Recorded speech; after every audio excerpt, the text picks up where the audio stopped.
Hello बच्चों, कैसे हैं आप सभी। स्वागत है आप सभी का मेरे चैनल अभ्यास इंस्टीट्यूट पर। और आप सुन रहे हैं दीपाली पांडे को। और आज मैं आपको पढ़ाने वाली हूँ Coulomb's law in vector form.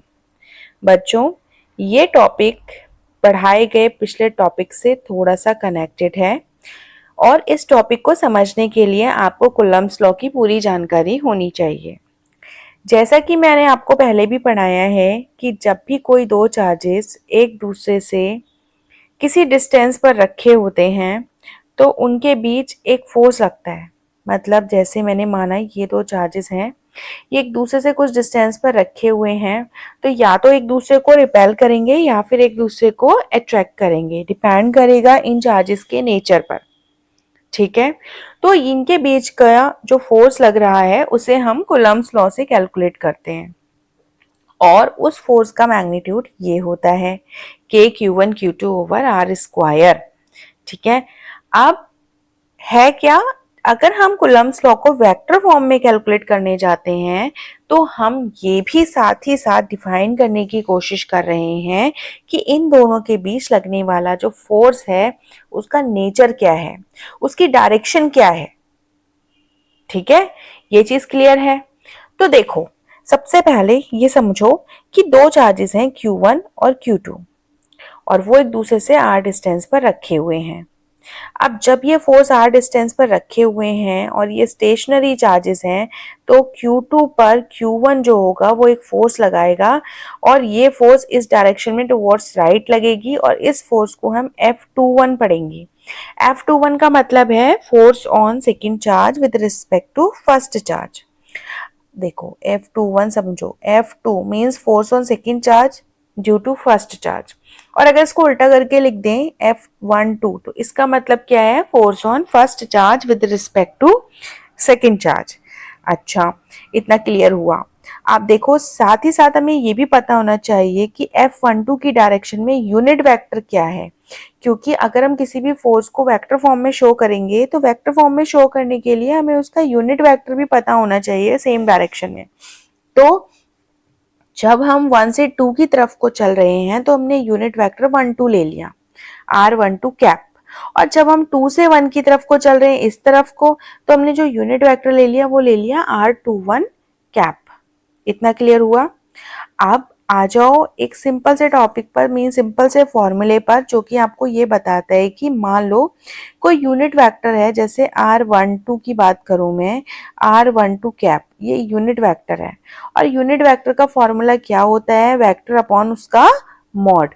तो यूनिट वेक्टर अगर R12 कैप है तो R12 की डायरेक्शन में जो वेक्टर है, जो फोर्स का वेक्टर है, वो क्या है, वो है F21, F21 कैप। ये फोर्स का वेक्टर है और अपॉन उसका मॉड। तो उसका मॉड मतलब उसका मैग्नीट्यूड। तो उसका मैग्नीट्यूड कैसे निकालते हैं ये आपको पता होगा। तो देखो, इसका मैग्नीट्यूड को हमने ऐसे लिख दिया। अब इस फॉर्मूले से अगर मैं F21 की वैल्यू निकालूंगी तो ये दोनों आपस में मल्टीप्लाई हो जाएंगे, मतलब हमें ये फॉर्मूला मिलेगा।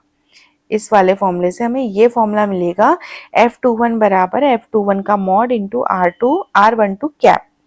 और F21 का जो मॉड मतलब जो उसकी मैग्नेट न्यूमेरिकल वैल्यू है वो ये है जो मैंने अभी आपको पढ़ाई थी, तो हमने यहाँ पर ये रख दी। तो इस तरीके से जो वेक्टर F21 है, मतलब जो फोर्स ऑन सेकेंड चार्ज है with respect to first charge, वो हमने इस फॉर्मूले से कैलकुलेट कर लिया। एंड इसी तरीके से हम F12 भी कैलकुलेट कर पाएंगे, क्योंकि F12 के लिए हम सेम फॉर्मूला यूज करेंगे। F12 बराबर force on one due to second charge, उसका मैग्नीट्यूड, और इसी डायरेक्शन में यूनिट वेक्टर जो कि R21 कैप है। और यहाँ पर भी हमने F12 का मॉड रखा, मतलब उसकी वैल्यू रखी, तो हमें यही जो है फॉर्मूला मिल गया F12 और F21 का। अब देखो दोनों फॉर्मूले में अंतर क्या है, कैन यू डिफरेंशिएट, कोशिश करो डिफरेंशिएट करने की।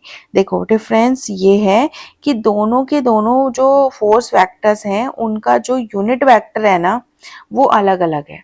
ठीक है, तो एक अगर फोर्स लेफ्ट एक्ट कर रहा है तो दूसरा फोर्स किधर एक्ट कर रहा है, राइट एक्ट कर रहा है। ठीक है, तो दोनों की डायरेक्शन क्या है, वो अलग है। तो अगर हम इसको वैसे लिखें तो हम क्या बता पाते हैं, यहाँ से हम ये बता पाते हैं कि जो F21 है वो F12 का एंटी है, मतलब नेगेटिव है। दोनों की न्यूमेरिकल वैल्यू तो बराबर है, लेकिन दोनों की डायरेक्शन क्या है, अलग अलग है। ठीक है, तो वेक्टर फॉर्म आपको इस चीज को जानने में मदद करेगा। अब देखो एक चीज इंपॉर्टेंट हम ये ध्यान रखेंगे कि जो कोलंबियन फोर्स होते हैं, मतलब जो कोलम्ब फोर्स होते हैं, वो एक्ट करते हैं over an enormous range of separations are. ये जो आर की जो वैल्यू है, जो डिस्टेंस है किन्हीं दो चार्जेस की, वो 10⁻⁻15 से 10⁻18 मीटर तक वेरी करती है। मतलब अगर दो चार्जेस 10⁻⁻15 मीटर से कम डिस्टेंस पर रखे हुए हैं, ठीक है, तो उनके बीच में कूलम्ब फोर्स जो होगा वो नहीं लगेगा, और ज़्यादा से ज़्यादा 10⁻18 मीटर। तो इस चीज को आप ध्यान रखोगे। लिमिटेशंस है कूलम्ब्स लॉ की, वो कुछ इस प्रकार हैं। मतलब अगर कूलम्ब्स लॉ एक्ट कर रहा है दो चार्जेस के बीच में, तो कुछ सिचुएशंस हैं उसी के अंदर वो वैलिड होगा, मतलब माना जाएगा, और इनको उसको फॉलो करना है। सबसे बड़ी और सबसे इम्पोर्टेंट ये चीज है कि जो चार्जेस है ना वो रेस्ट में होने चाहिए। मतलब जो इलेक्ट्रिक चार्जेस हैं जो कूलम्ब्स लॉ को डिफाइन कर रहे हैं, वो स्टेशनरी होने चाहिए। अगर वो मूवेबल हैं तो उनके बीच में कूलम्ब्स लॉ नहीं लगेगा। और electric charges must be point charges. ये पॉइंट चार्जेस का क्या मतलब है यहाँ पर? पॉइंट चार्जेस का मतलब ये है कि अगर दो चार्जेस है ना, तो उनका जो साइज है, साइज जो है चार्जेस का, उनके बीच की जो डिस्टेंस है, अगर हम इसका कंपेयर करें, तो जो साइज होता है वो उनके बीच की डिस्टेंस से छोटा होना चाहिए, काफी छोटा होना चाहिए। मतलब किन्हीं दो चार्जेस के बीच की डिस्टेंस उनके मैग्नीट्यूड से, उनके साइज से बड़ी होनी चाहिए। ठीक है, ताकि उनके साइज को हम क्या कर सके, बहुत छोटा मान सके, इग्नोर करें तो भी कोई फर्क ना पड़े। तो इस केस में जो चार्जेस को कहेंगे, हम बोलेंगे पॉइंट चार्जेस। तो इलेक्ट्रिक चार्जेस जो होने चाहिए वो पॉइंट चार्जेस होने चाहिए। और तीसरी इंपॉर्टेंट चीज, जो सेपरेशन होना चाहिए चार्जेस का, मतलब जो डिस्टेंस होनी चाहिए वो 10⁻⁻15 मीटर से कम नहीं होनी चाहिए। अगर इससे कम होगी तो उनके बीच में जो कूलम्ब्स लॉ होगा वो एप्लीकेबल नहीं होगा। तो इन चीज़ों को आप ध्यान में रख लो। बहुत इंपॉर्टेंट क्वेश्चन है कि कूलम्ब्स लॉ जो है वो अप्लाई करने के लिए क्या क्या कंडीशंस होती हैं।